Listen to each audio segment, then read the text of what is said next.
Well, look, the DUP are making it absolutely crystal clear, aren't they, that the protocol needs to be dealt with before they go back to Stormont. For instance, you've got a DUP Assembly member, Philip Brett, quoted as saying there, London, Dublin and Washington often talk about mandates having to be respected, so it's about time they respected the mandate our voters gave us.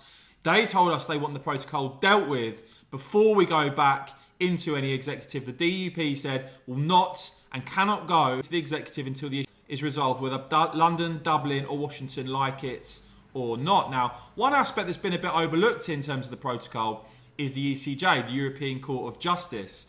And the latest report, this in The Guardian, DUP MP there, it looks like, saying they need to see the ECJ, European Court of Justice's role extinguished.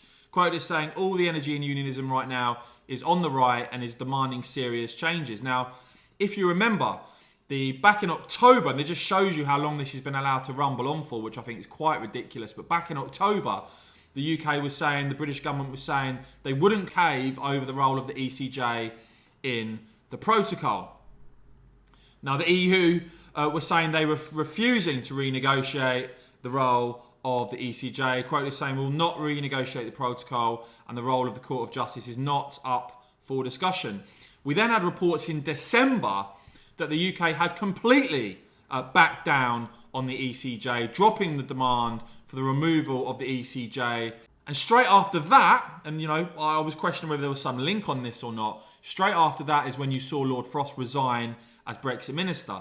He subsequently pointed out why it's not safe to live under ECJ jurisdiction in Northern Ireland or anywhere else, describing decisions to go to the ECJ as always political and very often the rulings are too.